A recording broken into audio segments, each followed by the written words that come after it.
Shalom Vracha, bonsoir à tout le monde. Nous sommes au rendez-vous avec l'aide de Hachem. Merci Hachem. Et nous demandons toujours à Kadosh Baruch Hu de nous aider dans nos émissions, dans nos vidéos, d'essayer de faire comprendre, d'abord de comprendre et d'apprendre à comprendre et le faire comprendre pour les autres. Ça, il faut une aide spéciale de l'Éternel. Vous savez très bien qu'il est une qualité très très importante qu'il nous faut s'attacher et la travailler et la faire pénétrer à l'intérieur de nos âmes, de notre esprit et de nos cœurs. Je vais expliquer tout cela. La question est de savoir, pour toute personne qui a lu la péricope d'hier, lorsqu'on voit que Yosef Hatzadik, il s'appelle Tzadik, c'est-à-dire un homme juste. Mais en fait, il n'est que deux personnages qui ont reçu le titre de Tzadik, juste. On va voir dans quel domaine nous parlons. Juste, on peut être juste dans beaucoup de choses. Dans l'esprit, juste dans ses actes, juste dans ses paroles. Nous allons voir que, en fait, c'est un ensemble qui est posé sur une racine.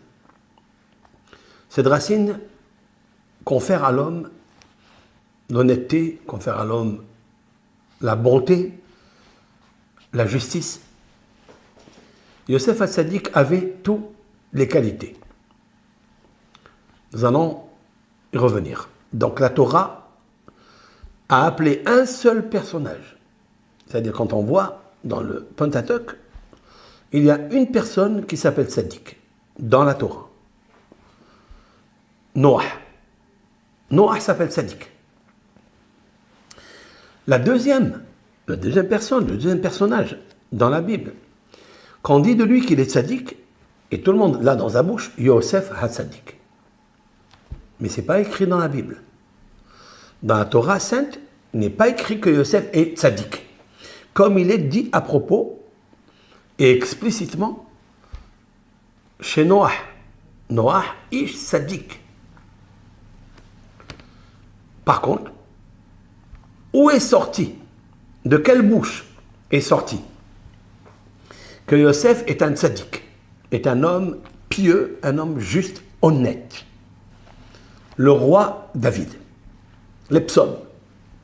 C'est-à-dire la seule référence que nous trouvons, et nous verrons quelle est la corrélation, quel est le lien qu'il y a entre Yosef et David Amelech. David Amelech, lorsqu'il parle de tout ce que dans le désert le peuple Israël a fait, c'est-à-dire le veau d'or, toutes les émeutes, les rébellions que le peuple Israël a fait à l'égard de Aaron des fois à l'égard des deux, Moshe et Aaron. Et comme ça, ils ont tourné dans le désert 40 ans, autour des montagnes.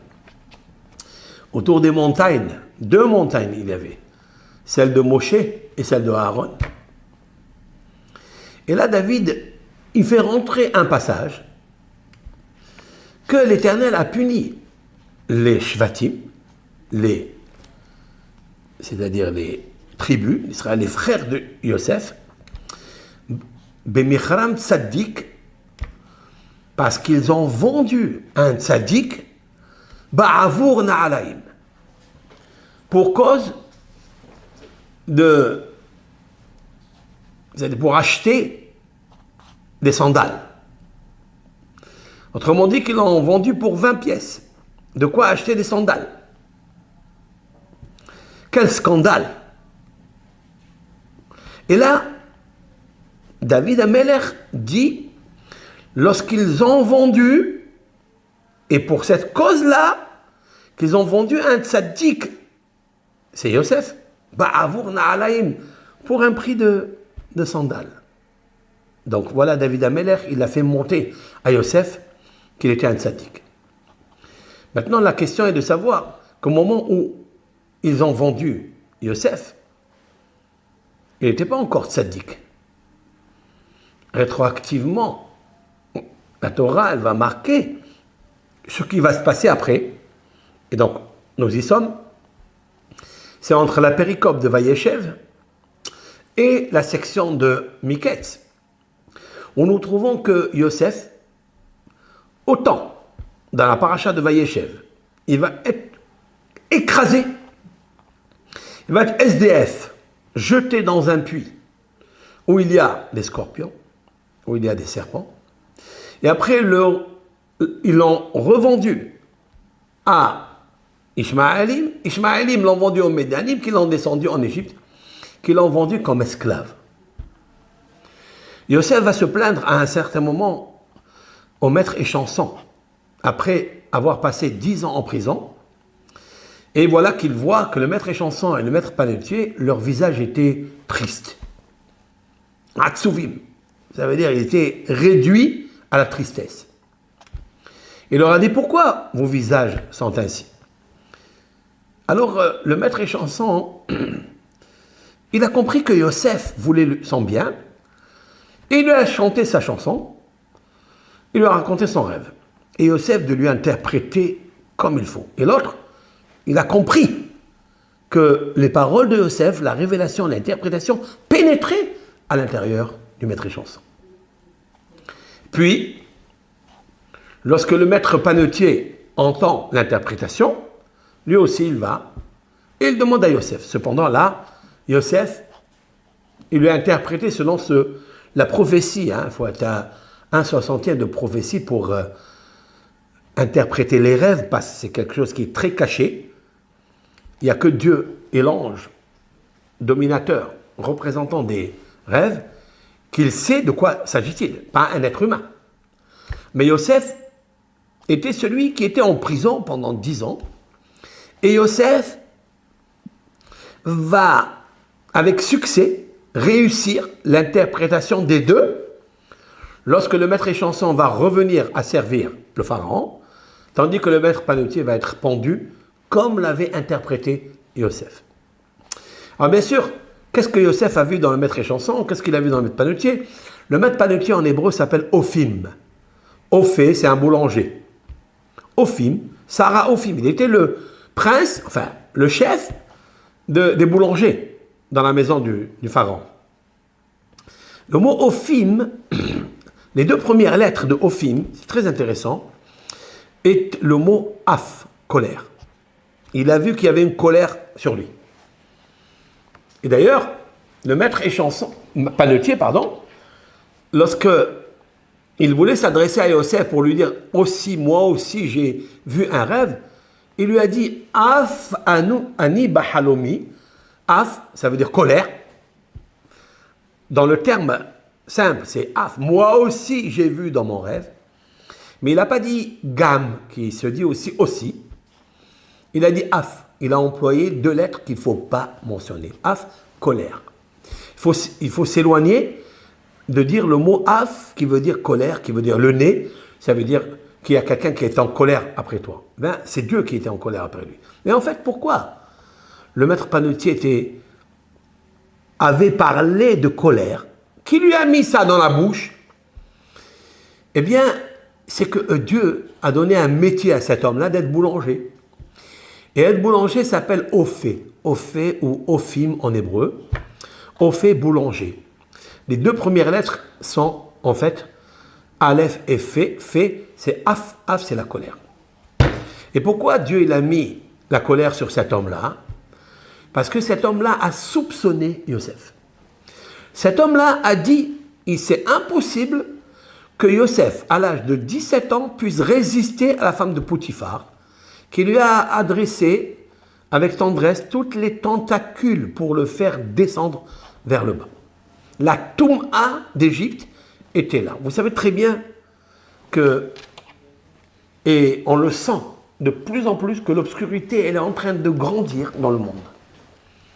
Il y a une obscurité qui est en train d'arriver très très puissante. Et c'est ça la révélation de cette année 5781 ou 2021, 20 ou 21. C'est que la Toum'a, l'impureté de la débauche, est en train de se renforcer pour faire tomber tous les êtres humains. Et elle cherche surtout les tzadikim. Pourquoi? Dit le Zohar Kadosh, à l'époque, il ne parle pas de cette année, il parle de tout le temps. Que en fait, lorsque l'obscurité de la nuit est en train de finir pour que l'aube, le petit matin, la petite biche du matin, ce rayonnement de lumière, ce rayonnement de bonté, de charité et d'intelligence qui arrive le matin, on sait très bien, on a remarqué, on a observé que la fin de la nuit, elle est plus obscure que toute la nuit. Pourquoi? Dit le Zohar Kadosh, Rabbi Shimon bar Yochai, parce que lorsqu'elle sent la nuit, qu'elle va disparaître, elle va laisser place à la journée, à la lumière, à la Géoula, c'est-à-dire à la délivrance, alors elle se met, elle se renforce. Mais on sait qu'à partir de ce moment, elle va complètement exploser, disparaître, qu'on ne la voit plus. Ainsi, les exils, la dernière exil que nous sommes, Édom, elle est en train de grossir, de grandir, de s'amplifier dans le domaine justement de la débauche.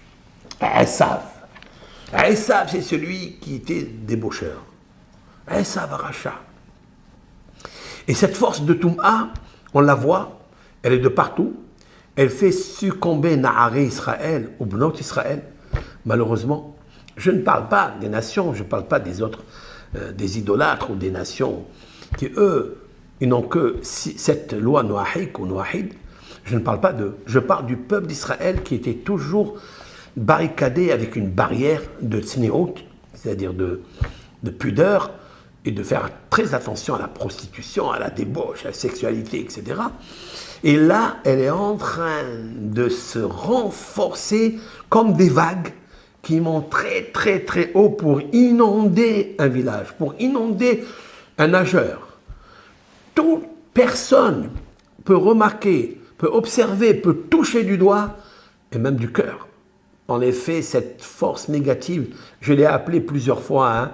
Je fais très attention quand je parle dans mes cours, je l'ai appelée Yelala, c'est-à-dire lamentation, Laïla, la nuit, ou bien Lamed Yud, Lamed Yud Tab. C'est cette valeur numérique de Lamed Yud, en français Lilith, hein.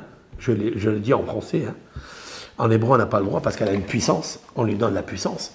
Ok? Donc je l'ai répété une fois pour que vous compreniez de quoi il s'agit. Cette force négative féminine, elle est en train de se renforcer pour amener la nuit dans le monde, pour amener le chaos, la désolation, la solitude, tohu vavohu dans le monde, afin que tout le monde ait une emprise par elle et il faute dans ce domaine. Et c'est pourquoi, malheureusement, l'ange de la mort, qui est des fois entre nos mains, hein, c'est-à-dire le portable, le smartphone et toutes les hautes technologies, où on peut diffuser à l'intérieur des petites images, un petit écran, et c'est les craintes du Yetzer Hara, il faut le craindre. Parce que là, on te fait poster toutes sortes de visages, toutes sortes de mœurs, et tu n'en peux plus. Et tu peux descendre très, très, très, très bas. Et la technologie, cette science du Yetzer Hara, elle est en train de se développer à une allure. Quand je parle avec des jeunes garçons juifs, et des fois ils m'avouent que c'est terrible pour eux, c'est cette chaleur énorme du Gehinam, hein, de l'enfer, qui les saisit. Pourquoi? Pour cause d'observation, d'images ou de mœurs, etc., qui sont des choses indécentes et non pudiques. Et là, cette force-là, elle est en train de monter très, très, très fort, mais c'est bien d'un côté et c'est mauvais d'un autre côté. C'est mauvais d'un côté parce qu'elle fait succomber Naharé Israël, les jeunes garçons, les jeunes filles, elle les fait succomber dans des labyrinthes, dans des pétrins qui ne pétrissent plus, et ils peuvent, Dieu préserve, se décourager, se désespérer, d'abandonner complètement la yeshiva, ou abandonner la Torah, abandonner l'école juive, etc., etc. On le voit. Même les divorces, malheureusement, nous constatons que beaucoup de divorces, c'est à cause ou pour cause de voir que l'un, il regarde l'autre, qui regarde des films, ou qui regarde ça, qui s'intéresse à un artiste garçon ou fille dans un film et on s'attache, malheureusement, à ça. Surtout si on a un bis-bis, on a un différend avec le partenaire, alors ça provoque encore un peu plus, et l'un il soupçonne l'autre, et l'un il pleure sur le sort de l'autre et sur son sort à lui, et il ne s'en sort pas. Il est éjecté comme un ressort, malheureusement. C'est le divorce, etc. D'où ça vient ça? En vérité, c'est un grand Yetzer Hara, très grand Yetzer Hara. Et pourquoi Yosef Hatzadik il a réussi? Alors que le maître panetier, j'ai pas oublié que j'étais dans le pain, parce que le pain, enfin, c'est la femme. Car Yosef, il va dire à cette femme de Potiphar, elle était investie de toutes les puissances de cette femme féminine puissante qui a essayé de le débaucher à Yosef, de le faire succomber et de perdre enfin son nom, qu'il ne soit pas inscrit. Il allait perdre deux choses, qu'il ne soit pas inscrit dans le pectoral avec tous les enfants d'Israël, c'est-à-dire les 11 noms d'Israël, Réhouven, Shimon et Lévi, qui étaient donc gravés dans les pierres d'émeraude et de topaz et de rubis, etc. Et Yosef allait disparaître de là. Et ils étaient 11. Et 11, s'ils étaient 11, ils ne seraient pas rentrés au Beth Amikdash. C'est-à-dire que Aaron à Cohen, le grand prêtre Aaron, qui symbolise la Berkat Kohanim, la bénédiction des prêtres, que nous attendons tous les matins et tous les Shabbats, eh bien, il ne serait pas rentré avec le pectoral puisqu'il manquait le visage et le nom de Yosef. Pourquoi? Parce que le visage et le nom, c'est la Neshama. Cette Neshama aurait été souillée par cette femme et le maître panetier dit c'est impossible de tenir. Pourquoi? Parce que lui-même, il était dedans. Il était panetier. Ça veut dire qu'il aimait le pain chaud. Le pain chaud, symbolise la femme, dont on le sait, de Yosef. Yosef, quand il lui dit à la femme de Potiphar, je ne peux pas faire une chose pareille, car tu es sa femme, ton patron, ça veut dire ton mari, a donné tout entre mes mains, sauf le pain qu'il mange. La Torah dit, Ki ima lechem asheru ochel. Je traduis, excepté le pain qu'il mange. Le pain qu'il mange, le pain c'est toi, il lui dit. Le pain restaure une personne. Ben, la femme restaure son mari. Et c'est de là où il doit faire très attention parce que s'il n'a pas de femme, il ne peut pas être restauré. Il va aller chercher d'autres restaurants pas cachers. Comment il va faire? Et donc, Yosef, il lui dit, je ne te toucherai pas. Et il lui dit, pourquoi? Parce que d'abord, je ne veux pas faire du mal à mon patron. Voilà la fidélité d'un homme, même qu'il a le lion, la tigresse, qu'il est en train de le jeûner, de le faire bouillir comme le feu du Gehinam, de l'enfer. Et quand même, il a encore ce fil électrique de foi, de fidélité, d'honnêteté avec son patron. Il dit, je ne touche pas. Et en plus, j'ai une autre fidélité. J'ai peur de Dieu. En fait, une, elle est liée avec l'autre. Et dont je voulais parler, c'est cela. Que l'honnêteté, la première, de ne pas toucher la femme de son patron, vous savez d'où elle vient? Elle vient de « j'ai peur de Dieu ». Voilà ce que Yosef nous a appris. Nous allons voir tout au long de toute la péricope, à chaque fois, Yosef il dit « Eta Elohim ani yare » j'ai peur de Dieu. Même le pharaon, qui était matériel, c'était idolâtre, qui n'avait aucun remerciement pour Yosef, hein? Puisqu'il l'a laissé en tôle pendant 12 ans. Oui, il n'avait aucun, sauf quand il lui a sauvé la vie. Parce que quand il arrivait des 7 vaches, des 7 épis de blé, etc., il était mourant. Et aucune personne, aucun interprète n'a réussi à lui interpréter selon son guise, selon son aisance. Pourquoi? Ils lui ont interprété, mais pas au pharaon. Il y avait des interprètes qu'il a amenés du monde entier. Et personne n'a réussi à lui interpréter. Lorsque Yosef est arrivé, il lui a juste dit quelques mots, il a eu confiance à 100% en lui.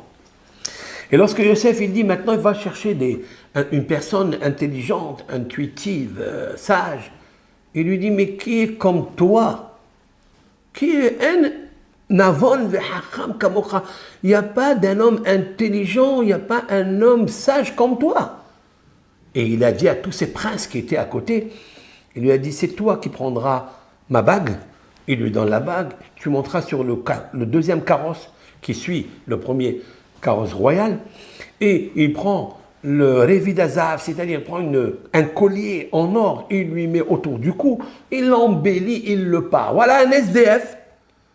Yosef Hatzadik, SDF, jeté dans un puits, même pas une chaussure, rien, pieds nus, enchaîné, des habits, des vêtements qu'il avait, une très belle tunique, ils lui ont déchiré, ils l'ont rempli de sang, ils l'ont envoyé à leur père qui lui a causé 22 ans de souffrance. Et cet homme-là, aujourd'hui, il pose des vêtements exceptionnels, il pose la bague du pharaon, il pose le collier, il le fait monter sur Merkevet HaMishneh, c'est le carrosse second, et si tu deviens d'une seconde à l'autre, HaKadosh Baruch Hu le fait rentrer. Pourquoi? Pourquoi? Honnêteté. Parce qu'il est honnête. Il était honnête, il était très très honnête, et être honnête, ça ne doit pas ressortir d'un miracle. Être honnête, c'est loyal. Dieu, il a créé l'homme honnête. C'est l'homme qui dérange l'honnêteté qu'il a, la fidélité qu'il a. Et d'où elle vient, cette fidélité? D'où vient l'honnêteté? Elle vient de « je ne veux pas fauter devant Hachem ». Il a fait descendre le nom de Dieu, Elohim. Elohim, ce n'est pas Yudke Vavke. Elohim, c'est la puissance nécessaire, la punition, si l'on peut dire ainsi. C'est-à-dire la yirat haromimut, la crainte dimensionnelle. Parce qu'il y a la crainte du péché, il y a la crainte de ce qu'on appelle la punition ou la sanction, peu importe, c'est-à-dire les souffrances, les maladies, on a peur de ça. On a peur du péché. Il y a qui ont peur du péché, qui n'ont pas peur de la punition. Il y a qui ont peur de la punition, qui n'ont pas peur du péché. Yosef, il avait tout ça en une seule. La dimension de Dieu. Dieu est grand. Dieu, il me voit à chaque instant, mais comme je l'aime, je ne veux pas devenir infidèle à lui. Je suis infidèle, en deux mots. Ehad, fidèle. Je suis infidèle à Dieu, mais pas jamais infidèle, I-N. Jamais infidèle à Dieu. Pourquoi? Parce qu'il sait que Dieu, il est un, qu'il le voit en train d'agir, etc. Même son patron, il a remarqué que Yosef était quelqu'un de phénoménal. Pourquoi? Parce que jusqu'à présent, dans le champ, il avait beaucoup d'ouvriers, il ne travaillait pas bien. Dans la maison, il avait beaucoup de femmes de ménage, il ne travaillait pas bien. Quand il est venu Yosef, il a fait prospérer dans le champ la réussite. Et dans la maison, de partout, ça brillait et ça fleurissait. Et l'abondance était là. Pourquoi? Et à Elohim aniyare. Je crains l'Éternel. Ici, dans le sens, je vénère l'Éternel. Et quand je vénère l'Éternel, ça veut dire que je l'aime. Et quand je l'aime, alors je vais le servir. Mais pour ça, il faut d'abord travailler quelque chose avant. Ce qu'on appelle le sourd-mera. Sourd-mera, ça veut dire fuir le mal. C'est ce qu'il a fait Yosef. Yosef, une fois qu'il lui a dit à la femme de Potiphar, écoute, toi, tu es la Medioud, la Medioutav, tu es la puissance féminine que toutes les personnes succombent devant toi. Tout le monde. Mais moi, je ne vais pas succomber devant toi. Pourquoi? Parce que moi, je suis fidèle à mon patron. Et je ne toucherai pas le pain qu'il mange, qui se restaure, avec lequel il se restaure. Et en plus, d'où elle me vient cette qualité? Parce que la qualité principale de tout, Ir Hashem, la crainte de Dieu. Et maintenant, lorsque le pharaon, c'est une petite préface que je suis en train de faire, pour arriver à mon cours, c'est qu'en fait, Yosef, à Sadik, lorsque le pharaon, il lui dit, tu es toi, l'homme Navon, Navon ça veut dire intuitif, et sage. Et tous les commentateurs se posent la question, normalement la sagesse, elle vient avant le discernement. Comme si la sagesse était une matière grise. Le discernement, c'est une sagesse bien travaillée, un discernement bien cultivé. On essaie d'être intuitif à chaque chose, c'est ce qu'on appelle ça, Mevin, Davan, Miotavan. Ça veut dire, c'est quelqu'un qui comprend entre les lignes les choses. Dans les lignes, il y a marqué les lignes.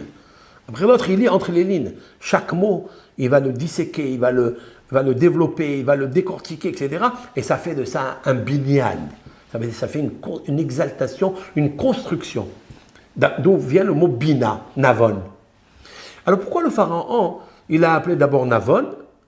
Ça c'est la deuxième qualité qu'on acquiert après la sagesse. Vous avez compris ma question. Cependant il dit, Asher Ruach Elohim Bo, le pharaon, il dit cet homme-là, à part qu'il est intelligent, à part qu'il est sage, mais il a quelque chose d'exceptionnel qui est la source de toutes les qualités, d'où jaillissent toutes les qualités. Laquelle? Ruach Elohim Bo. Il a l'esprit de Dieu. L'esprit de Dieu, ça veut dire, il sait où est la justice, la justesse. C'est ça qu'il a compris. Alors, je voudrais répondre comme ça.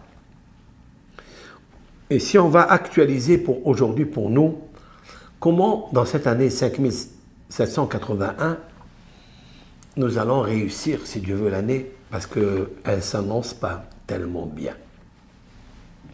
Nous avons dit, dans une des vidéos déjà, que ce soit dans la veille d'Hoshana Rabbah, mais nous avons fait une autre par rapport à ce qui se passe dans le monde, la mondialisation, de priver les gens de leur identité, de priver les gens d'être libres. Il y a une personne qui est en train de se battre, je n'ai pas envie d'entrer dans la politique, mais je suis émerveillé de cet homme-là. Hein? Je parlais de Donald Trump. Ça n'a rien à voir avec lui, hein? Mais je pense que c'est un homme que Dieu dirige. Dieu le guide. Je ne sais pas comment, je sens ça. Ça me concerne à moi. Hein?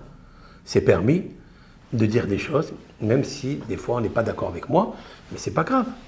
C'est la discussion, jaillit la lumière. Mais je suis en train de voir qu'il est en train de mettre la majesté divine à sa place. Voilà. Ça veut dire quoi? Ça veut dire que Dieu il a donné le libre arbitre à moi et à toi, d'être libre, fais ce que tu veux. Il te dit dans ce monde-là, je te donne le choix entre le bien et le mal, entre la vie et la mort, choisis. Tu veux le vaccin? Choisis. Tu veux pas le vaccin? Ne fais pas le vaccin. Choisis. Laissez les gens libres. Libérer les libertés.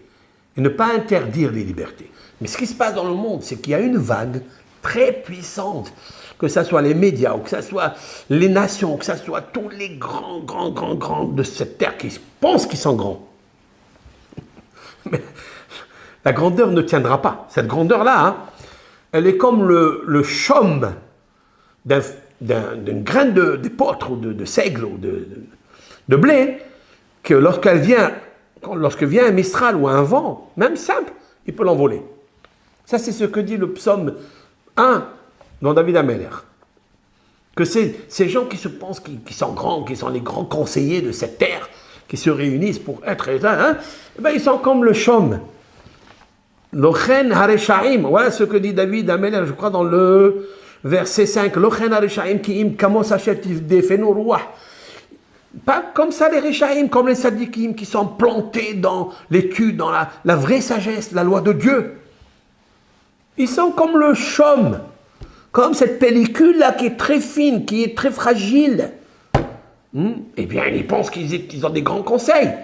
Tout ça, il vient le vent, il vanne tout ça en l'air. Parce que c'est des choses vaines. Donc quand on les vanne, eh bien, ils s'envolent, ils disparaissent dans la nature. S'évanouissent dans la nature. D'accord? Je vois quand même un homme. J'avais parlé la semaine dernière de ça. Et en fait, c'est en train de se confirmer. Hein? C'est en train de se confirmer parce qu'il y a une bataille énorme. C'est vrai. Mais qu'est-ce que fait Dieu? Pourquoi Hachem, il prend, ce qui est le réel, hein, un homme qui est très important, puisque pendant 4 années qu'il a gouverné, et je pense qu'il va continuer, si Dieu veut, encore 4 ans, mais Azat Hachem, parce que c'est un homme qui a fait beaucoup la paix. Moi, en tant que Marocain, j'étais très content hein, que les Israéliens et les Marocains, qui étaient toujours en bonne entente, parce que le roi du Maroc, que l'on bénit, parce que c'est un homme, c'est pas que lui, son père, son grand-père, son grand-père, c'était des personnes qui ont laissé libre la religion, ils n'ont jamais condamné la religion dans aucun domaine, ni la chrétienté, ni la judaïcité.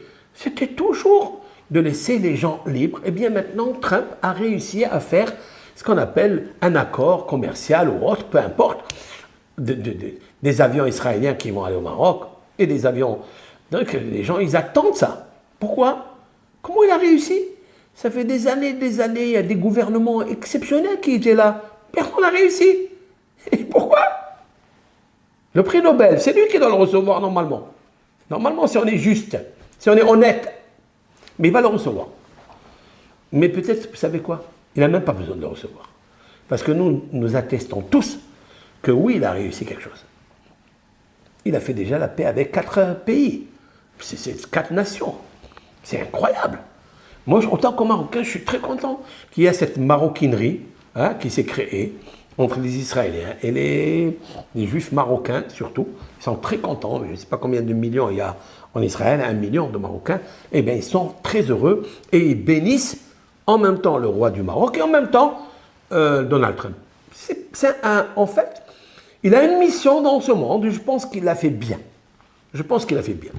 Ça peut être le Cyrus de l'époque. Ça peut être peut-être Antonin. J'ai une vidéo sur ça. Regardez dans la vidéo sur YouTube où je dis que c'est la réincarnation de Antonin qui, lui, a été il s'est même converti au judaïsme. Et ça ne m'étonne pas qu'un jour il se convertisse, lui. Ça ne m'étonne pas. Parce que, bon, il a la foi en Hachem. Il a la foi en Dieu. D'ailleurs, on dit que quand il est allé en Israël dernièrement, enfin, pour une fois, la dernière fois, il a mis un petit papier dans le kotel. Et d'après ce que j'entends, je ne sais pas si c'est vrai, mais je n'ai pas besoin de savoir plus, c'est qu'il a demandé dans ce papier « Dieu, pardonne-moi ». Il arrive au kotel, mais va le dire à la Maison Blanche. Dans ta Maison Blanche, là où tu as tout en fièvre, ta gloire, là, la Maison Blanche, c'est la maison qui gouverne le monde entier, c'est la puissance nécessaire, Alors pourquoi tu ne le dis pas là-bas? Dis, pardonne-moi Dieu. Sûrement qu'il l'a dit. Mais il attendait le kotel. Il sait que le Beth Amikdash est Emet. Il sait que Dieu a résidé au temps de Salomon, après au temps de Ezra. Il est là, Dieu. Il sait. Il a la foi. Après, lui, il croit aussi en Jésus, etc. Peu importe. Mais on sent qu'il a une foi. D'ailleurs, je tiens à vous dire quelque chose. Pourquoi je vous parle de ça? Parce que c'est très important. L'honnêteté avec Dieu, l'honnêteté avec les êtres humains, de ne pas faire l'esclavage des hommes, de ne pas créer la débauche, la prostitution et tout ce qu'il y a dans le monde. Les avortements, il a interdit. L'homosexualité, il a interdit. Je vais vous dire quelque chose de très étonnant, c'est Dieu qui fait ça.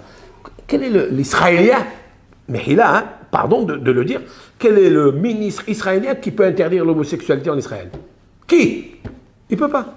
C'est impossible. Il peut le dire à demi-mot. Il n'y a pas. Mais lui, formellement, il a fait un décret que les femmes qui avortent, il a interdit. Mais ça, c'est grandiose, ça. Moi, je suis ébahi de cet homme-là. Je suis ébahi. Après, ça reste bien sûr un être humain comme tout le monde.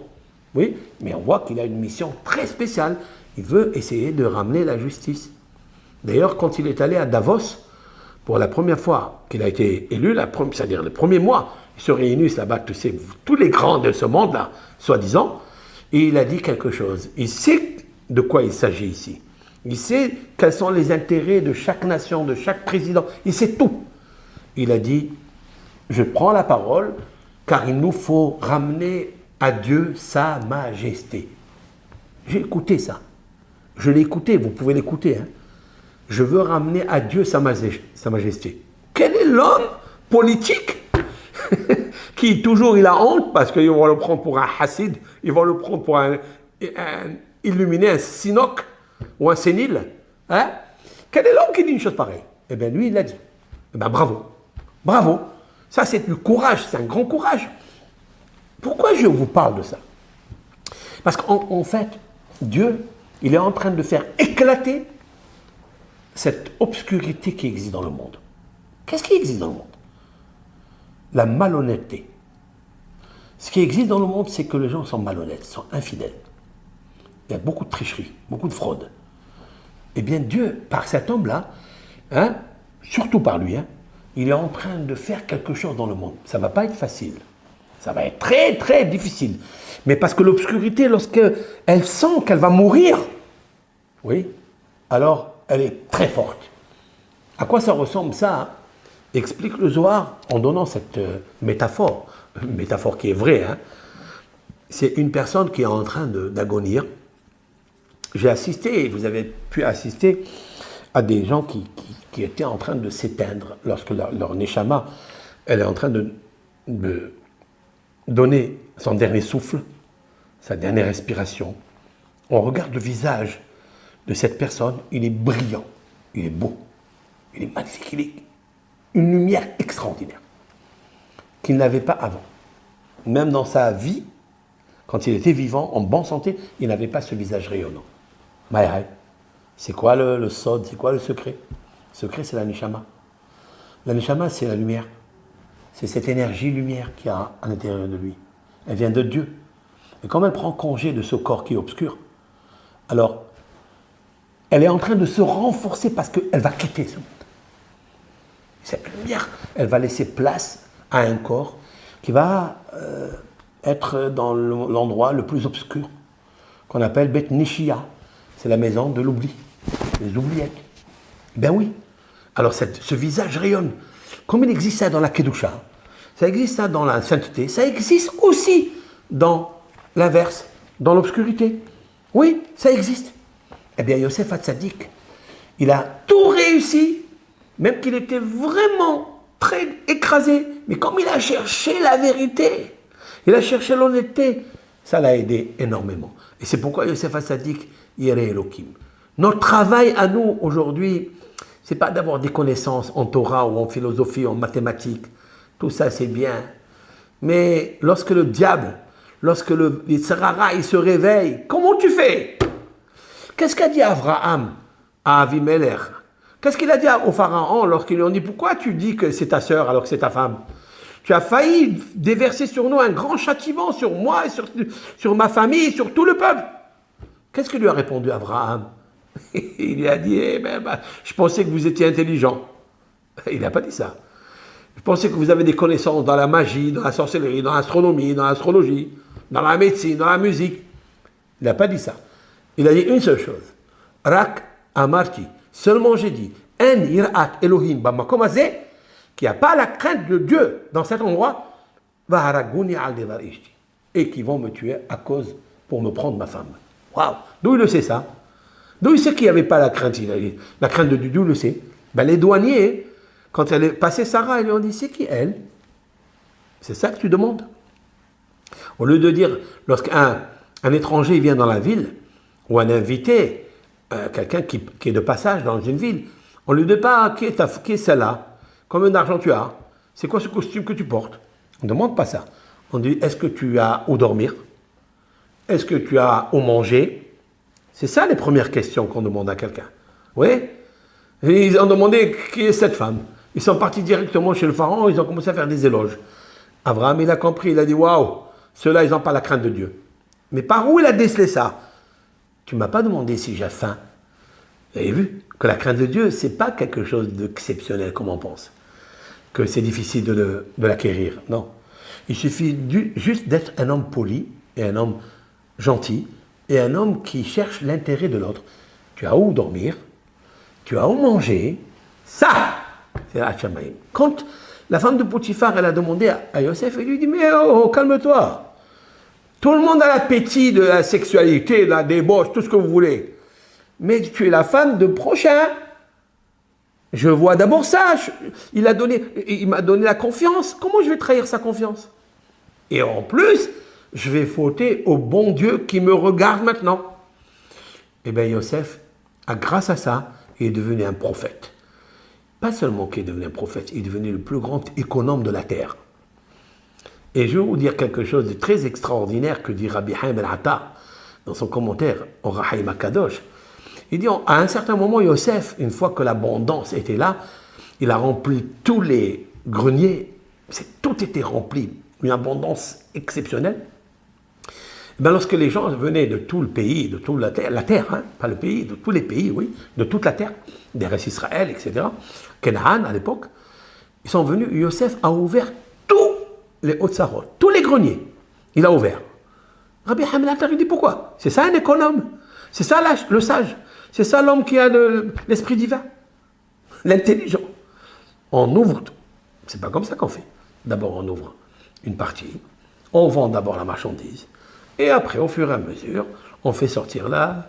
Jamais personne, aucun commerçant n'a amené tout le dépôt, tout ce qu'il y a dans le congélateur, dans le frigidaire, s'il est par exemple un primeur, oui, si c'est un primeur, il vend des fruits, etc., jamais il fait ça. Sinon, les prix meurent. Sinon, on va tuer tout. Tout va se de... Alors la réponse, elle est comme ça. Au contraire, Yosef était un grand sage, un grand économe. Il nous a donné une leçon de la vie. Quoi? Lui, il ne sait pas combien de personnes ils vont venir acheter. Il ne sait pas que ce que les gens aiment. Vous avez des gens qui aiment les carottes, vous avez des gens qui aiment le blé, les potres, le seigle, l'avoine. Oui? Il ne sait pas. Il a ouvert tout pour voir en un coup qu'est-ce que les personnes aiment, qu'est-ce que les gens achètent. Et quand il a vu qu'ils achetaient ça, il a fait rentrer le reste pour ne pas qu'ils s'abîment. Parce que si vous laissez les fruits à l'air, vous laissez les fruits, ils sèchent, ils perdent leur humidité, leur saveur, leur parfum. Donc aujourd'hui, il a fait sortir tout en un coup, comme ça 2-3 jours. Il voit qu'est-ce que les gens aiment, qu'est-ce qu'ils achètent. C'est magnifique, c'est extraordinaire. C'est comme moi, si par exemple j'ai des marchandises, je sors tout. Je sors les costumes, je sors les vestes en cuir, je sors les pantalons, les robes, etc. Je mets tout. Et je vois qu'est-ce que les gens ils veulent. Et après, au fur et à mesure, je fais entrer chez moi. Ça, c'est grandiose de la part de Yosef. D'où il a acquis ça? Cette qualité d'économa. D'où? De la crainte de Dieu. Parce que quelqu'un, il a la crainte de Dieu, on lui donne tout. Je voulais terminer avec deux petites histoires. Une qu'on m'a montrée dans une vidéo, qui n'est pas juive. Ce sont deux personnes, c'est un SDF, voilà. Un SDF qui vit au Japon, là-bas, en Chine. Et cet homme-là, il travaillait un tout petit peu pour gagner même pas un demi-dollar par semaine. Donc tout ce qu'il pouvait, il pouvait donc payer son employeur ou le propriétaire d'une maison qu'il dormait, même pas où il y avait 3 mètres. Mais quand il n'avait plus de quoi payer, le propriétaire lui dit, c'est à la tâche ici, je vais faire entrer quelqu'un d'autre. Il allait dormir à côté de la gare, sur le quai, et tout le monde le connaît. Il avait un nom spécial en Yang Yong, je ne sais pas comment il s'appelait. Bon. Et voilà que il dort comme ça, terre, et il se lève de temps en temps, il met son doigt comme ça, ses mains, et les gens lui posent une petite pièce pour qu'il puisse manger et puisse boire. Un jour, le train est en train de fermer ses portes, il voit une personne en train de courir pour monter dans le train, c'était là, pareil, extrémiste, pour rentrer dedans, in extremis, et voilà qu'il voit qu'il perd quelque chose. Il y a quelque chose qui tombe de sa poche. Il dit, c'est quoi? Alors il se lève, comme ça, il se lève vite, il va voir, il voit un portefeuille Hermès. Il dit, hein, Hermès. Et il a l'air d'être bien touffu, bien rempli. Il dit, waouh, qu'est-ce qu'il doit y avoir ici? Puis, il n'ouvre pas, il prend le portefeuille et il court comme ça dans les wagons pour voir si le propriétaire, il le voit, il lui fait ça avec la main pour voir s'il le voit par la vitre. Et il n'y a personne qui répond. Bon, il prend ce portefeuille, il retourne là où il est, où il s'assoit, puis s'il n'y avait personne dans le quai, il ouvre le portefeuille et il voit, il y a beaucoup de billets de dollars pour 640 dollars dedans. Plus toutes les cartes bancaires, la carte nationale, internationale. Il dit, oh, c'est un homme qui a... Il dit, ça me suffit maintenant, je peux aller chez Zara ou chez Hermès, acheter un beau costume, ou acheter quelque chose que je peux m'éclater avec. Hein? Eh bien, il n'a pas fait ça. Du tout. Il a dit, je rends les dollars à leur place, comme ils étaient ordonnés dans le portefeuille. Je vais à la gendarmerie qui est juste à côté de la gare, et là-bas, il va et il dit au policier de la gare, regarde ce qui a été égaré. Et lui, le policier dit, vous avez ouvert? Vous avez dit, il dit non, regardez si vous voulez. Et il ouvre, le policier, il est très étonné, émerveillé de voir 640 dollars. Et il s'est dit dans sa tête, si c'était moi qui l'avais trouvé, personne ne me voit. Je sais donc qu'est-ce que je vais faire avec. Je rentre chez moi à la maison, et je fais la hatta, comme on dit. Bon, et il lui dit, monsieur, vous êtes un homme exceptionnel et tout. Il prend la carte, une des cartes bancaires, il regarde un truc, hop, sur Internet, et il trouve le nom de la personne. Il l'appelle, la personne, elle arrive 1 heure après, elle arrive et elle voit, elle ouvre son portefeuille, tout est bien en place, les 640 dollars étaient en place, et il dit, je veux connaître la personne qui a trouvé ça, s'il vous plaît. Il dit, vous savez, vous allez là, sur le quai, c'est une personne, vous allez le reconnaître, un SDF. Hein? Il est en train de dormir. Voilà. Un SDF, c'est-à-dire sans domicile fixe, c'est ce qu'on dit. Hein? Mais qu'est-ce que Dieu va fixer à cet homme-là? Quel domicile Dieu peut fixer à un homme qui est sans domicile fixe lorsqu'on est fixe dans l'honnêteté? Écoutez bien. Il lui dit, monsieur, merci beaucoup et tout. Il sort les 640 dollars, il lui dit, voilà, je vous donne 320 pour vous et je garde 320 pour moi. Il dit, non, non, monsieur, moi je ne prends pas, je ne profite pas de ça. Je ne profite pas de ça. Je vous donne l'occasion de vous donner 320. Vous allez sortir de votre prétin, vous allez vous louer une chambre pour 1 an et manger en plus. Il dit, monsieur, moi je n'ai pas fait ça pour recevoir une récompense. J'ai pensé que c'était bien de le faire. Point à la ligne. Je ne regarde pas qui quoi. C'était bien de le refaire. C'est pas à moi. Je vous rends le truc. Lorsque cette personne a entendu cela, il a dit maintenant écoutez-moi, vous allez venir avec moi. Il le prend, il le monte dans sa voiture, et il l'amène dans sa maison. C'est un des millionnaires dans une ville là-bas en Chine, millionnaire qui avait des usines de ferraille. Donc c'est lui qui vendait la ferraille aux cheminots, etc. Et il lui dit, tu vas travailler avec moi. Je cherchais, ça fait longtemps, un homme honnête comme toi, et maintenant je l'ai trouvé. Waouh! Et l'autre, il commence à briller les yeux, il dit, bon. Donc il est dans à travailler. La compagne de ce riche, cet homme richissime, elle a tellement aimé ce monsieur qu'elle l'a amené lui acheter des vêtements, elle lui a donné une chambre luxueuse et il dormait là-bas et il travaillait pour 70 dollars par semaine. Et il était content, tranquille. Et quand il a commencé à progresser, ce Chinois-là, le propriétaire, le gérant de toutes les sociétés qu'il avait. Et l'autre est devenu, Baruch Hashem, grâce à Dieu, extraordinaire. Alors, quelqu'un lui a demandé, mais comment vous avez mérité cette honnêteté? Que vous êtes arrivé au summum. Moi, je suis en train de voir l'histoire de Yosef Hatzadik, non? Yosef Hatzadik, c'est un SDF. Malheureusement, un esclave, vendu à l'esclave. Il a dit au maître échanson, on m'a vendu 2 fois. 2 fois? T'as vendu 1 fois? Non, 2 fois. D'abord de ma maison, on m'a fait sortir de là-bas, ça veut dire que je suis un esclave. Je ne suis pas un fils de Yaakov, je suis un esclave. Et la deuxième fois, lorsqu'ils ont vendu ça à Potiphar, dans le marché des esclaves, il a pensé de moi que j'étais esclave, alors qu'il ne sait pas que je suis le fils d'un prince. Et ça, il avait beaucoup de peine, Yosef Hatzadik. On m'a volé 2 fois, on m'a volé. On a considéré que j'étais esclave 2 fois. Et quand même, il a pardonné à ses frères. D'où ça vient ça? La crainte et la vénération de Dieu. C'était une vénération, une liaison avec Dieu vraiment sincère et pure, réelle. Alors ils ont demandé à ces SDF, mais Dieu il a fait quelque chose avec toi d'extraordinaire. Il a dit voilà, il avait sa maman et un frère. Sa maman avait habité une maison. Et puis il était marié, lui il n'était pas marié. Et quand elle est morte, sa maman, il y a quelqu'un qui va prendre cette maison. Et puis, moi, j'ai dit que je vais prendre une partie. On va la vendre.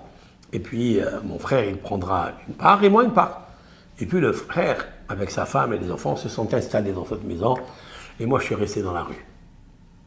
Et alors, tu as pensé quoi? Il dit, ben, pas grave. Je laisse mon frère qui est dans la maison. Il a des enfants, il a une femme. Moi, j'irai vivre sur le quai. sur le qui-vive. Waouh! Il dit, toi, tu as fait ça? Alors, Akadosh Baruch Hu, il t'a donné. Ça veut dire qu'en fait, il aurait pu s'énerver, il aurait pu critiquer son frère, il aurait pu faire. Moi, je me suis posé la question, cet homme-là, il n'a ni la Torah, il n'a étudié à l'Eshiva, ni il a étudié dans un lycée d'ingénieur, ni doctorat, ni astronome. D'où il lui vient à cet homme-là toutes ses qualités? La réponse, l'honnêteté. Lorsque tu es honnête, Dieu, il te protège et il te donne. Je vous raconte une histoire, encore une deuxième histoire du Noda Biouda. Elle est très très vite. Noda Biouda, c'est un rave de Prague, en Tchécoslovaquie, et il a écrit plusieurs livres. Rabbi Heskel Lando, un grand hacham qui a vécu il y a 250 années, un peu plus. Le rave, il est arrivé un jour quand il était à Prague que deux personnes commerçantes sont venues le voir. Voilà l'histoire. Il y a deux amis de longue date qui étaient commerçants et les deux, ils étaient forains et ils cherchaient des marchandises dans des pays pas chers et ils allaient acheter ces marchandises. Un jour, ils ont entendu que tel et tel pays, il y avait une marchandise très zilazol, zolpo, ça veut dire très très pas cher. Ils sont partis, ils ont acheté, ils ont rempli les camions, ils ont rempli leurs voitures de marchandises, ils se sont partagés à égalité, il y avait de quoi gagner 50 000 dollars. C'est-à-dire le gain, 50 000 dollars. Et puis, est arrivée la nuit, ils ont campé quelque part pour se reposer, et voilà un parmi eux commence à réfléchir, il dit quoi? Moi, je vais lui laisser gagner, lui, 50 000 dollars. Mais c'est pas possible. Son Yetzerara de l'argent, il a commencé à le travailler et à le désespérer pour lui voler à son camarade. Il a attendu que la nuit, elle tombe, comme on dit, elle tombe sur les yeux de son camarade. L'autre, quand il ronflait, il est parti. Dans la nuit, il ne voyait pas. Et il a vidé le 3/4 de la marchandise du camion de son camarade. Et il l'a mis chargé dans le ciel. Le lendemain, quand il se réveille, chacun il prend son camion pour aller le déposer dans le hangar. Et puis, il se rend compte que son camion, le voleur, il était vide. Et il ne restait qu'un quart. En fait, dans la nuit, comme il ne voyait pas, il s'est trompé de camion. Au lieu de vider celui de son camarade, il a vidé le sien. Et il a déposé tout dans le camion de son camarade. C'est-à-dire le voleur a été volé par lui-même, cette fois-ci. C'est la première fois que je vois un voleur volé par lui-même. Habituellement, un voleur, il est volé par un autre. Mais le voleur volé, c'est par lui-même. C'est-à-dire il a volé sa propre marchandise, il l'a donné à son camarade. C'est incroyable. Maintenant, il regrette. Il fait teshuva, Kippour arrive. Il regrette, il dit à son camarade, bon, j'avais l'intention de te voler, mais d'accord, mais cette marchandise, ça va, elle est là. Je l'ai payée moi aussi. Il lui a dit, alors pourquoi tu as fait une chose pareille? Et donc ils se sont disputés. Puisque tu me l'as mis dans mon camion, ben elle m'appartient. C'est le ciel qui a voulu comme ça. Et l'autre, il lui dit, pas du tout. Ben là, dans la ville, il y avait ce grand maître, Rabbi Heskel Lando, mais de Prague. Et ils sont allés le voir. Alors, le Noda Biouda, on l'appelle parce qu'il a écrit un livre sublime, Noda Biouda, sur un verset Noda Biouda chez Mo, qui est marqué dans les psaumes, peu importe.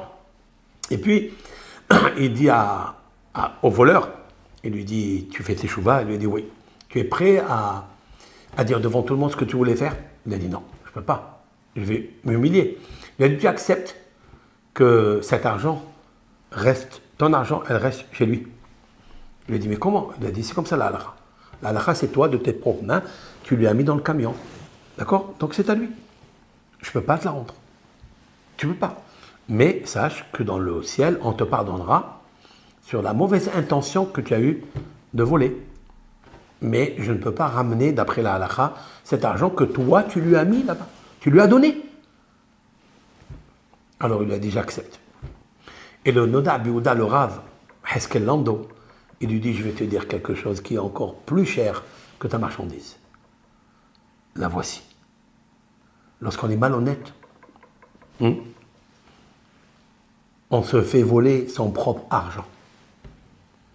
Que quand tu prends à quelqu'un, sache que quand tu veux prendre de l'argent à quelqu'un, en fait, tu prends ton argent. Tu ne prends pas l'argent de l'autre. Je m'explique. Dans ce cas, il a voulu voler l'autre, c'est lui qui lui a donné son propre argent, il l'a volé pour le donner à l'autre. Mais il existe un autre vol. Dans un autre cas où quelqu'un il prend à l'autre sa femme, tel si Dieu préserve avait fauté Yosef, il aurait perdu énormément, pas seulement dans ce monde, dans l'autre monde. Et aussi dans ce monde, parce que des fois, quand on est honnête, comme ce SDF, qui n'a pas pris 320 $, qui n'a pas pris 640 $, qui n'a rien pris pour le rendre à son prochain, eh bien lui-même, son prochain, il lui a donné de ce qu'il n'a pas, il lui a donné à lui. Son frère, il lui a donné la maison à son frère. Et Dieu, Hachem Yitbarach, qui comptabilise tout ça, et il te rend 5 fois, 6 fois, 1000 fois, il te rend. Elef Pe'amim. Ça, on apprend d'ici combien que quelqu'un qui prend quelque chose par malhonnêteté à l'autre, alors que ça lui revient, sache que tu ne voles que ton argent. Qu'est-ce que ça veut dire? Ça veut dire que Dieu devait te donner une grande opulence, grande abondance, si tu avais fait attention. Et il va te l'enlever. Il ne te la donnera pas. Pour cause de cet argent, donc tu as volé ton propre abondance. C'est ça la crainte de Dieu. La crainte de Dieu, c'est de dire que même si Dieu, des fois, il est, entre guillemets, mauvais payeur, parce que avant qu'il te donne la récompense, il attend pour te mettre dans le test, pour voir si tu vas abdiquer, si tu vas te casser, si tu vas te briser. Mais plus il tarde, et plus la marchandise qui va t'amener, elle est grandiose. Grande, comme ça. Comme lui, comme ses mains. Ses mains, ils sont ouverts, ils sont riches, ils sont larges. Et il te donne. Seulement ne ferme pas les tiens. Ne prends pas à l'os qui t'appartient. Ça t'appartient pas. D'accord? C'est ça qu'il faut apprendre de là. C'est ça, Yosef. Pour moi, c'est un cours de moussard. C'est un cours de... Maintenant, écoutez bien. Tout ce qui se passe dans le monde, et surtout avec cette histoire du vaccin Pfizer, ce Pfizer-là, il y a 2 semaines, j'ai dit que Pfizer, valeur numérique, Chave. Je ne sais pas si vous vous rappelez, valeur numérique, boulevard Chave. Chave, ça veut dire, en Marseille, ici, il y a le boulevard Chave. Chave, c'est vanité des vanités. C'est mensonge.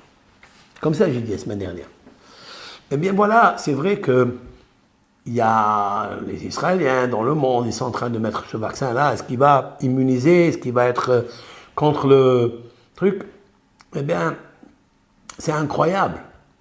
C'est incroyable que maintenant, tout le monde est en train de dire qu'il y a un autre virus qui est sorti. En Angleterre, tout est fermé. Les Israéliens vont fermer leurs portes. Waouh. Pfizer, vous croyez que Pfizer, il va guérir quelqu'un? Pfizer, il ne peut pas guérir la cause qui nous amène le virus. Il va guérir quoi? Même si on prend le vaccin, on le met sur nous, il va nous aider, il va immuniser, de ne pas recevoir, d'être contaminé, tout ce que vous voulez. Ok, mais si on reste avec les mêmes problèmes, si on reste avec les mêmes fautes, si on parle toujours, Shav yedaberu ish el re'eu, je reviens au psaume 11. L'amnasé Ahle David Bachem Hassiti.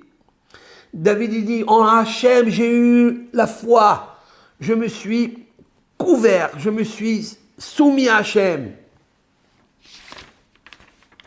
Dieu il se trouve dans le, comment on appelle ça, dans son palais. Après c'est marqué dans le psaume 12. Shav yedaberu ish et re'eu. Mensonge parle un à son camarade. Vous croyez qu'en mettant le vaccin, en étant immunisé par le vaccin, de ne pas être contaminé, vous croyez qu'on a enlevé la source des problèmes? On n'a jamais enlevé ça. Ça, il faut travailler. Il faut l'attacher, il faut la crainte de Dieu, sinon c'est pas possible. C'est Fat Halakot, chacun il parle des langues mielleuses, des lèvres mielleuses, Belev, Valev, Idaberu. Comment on va lever, comment on va vacciner avec Pfizer ou avec un autre? On va vacciner l'âme de ne pas parler. Mais c'est impossible.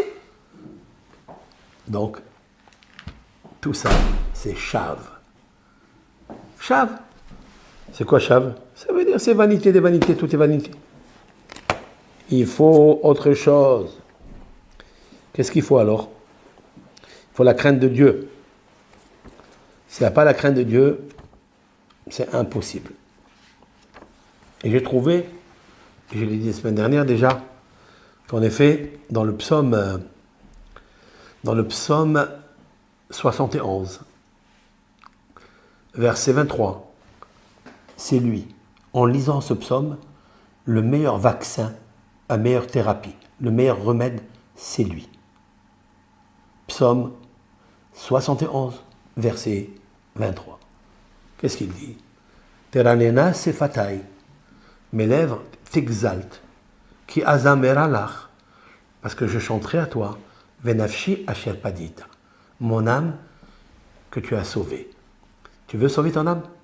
Ici, nafshi, c'est mon âme, c'est mon corps. Tu veux être immunisé contre tout? Chante à Dieu. Sois content. Fais-lui des louanges. Et j'ai trouvé que par un saut de 2 lettres, il y a le mot Pfizer.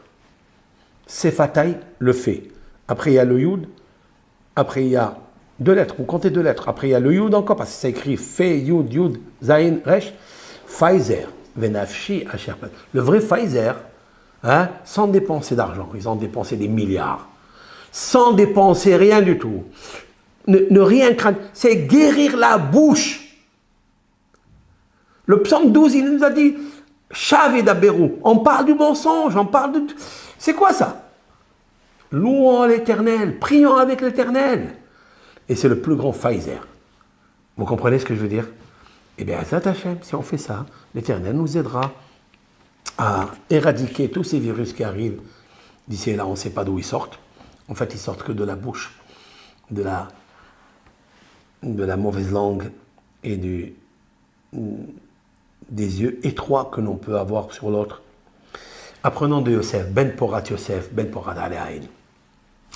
Le mot Porat, il est plus grand que Pfizer. Porat, c'est fructifier. C'est ça qu'il faut retenir.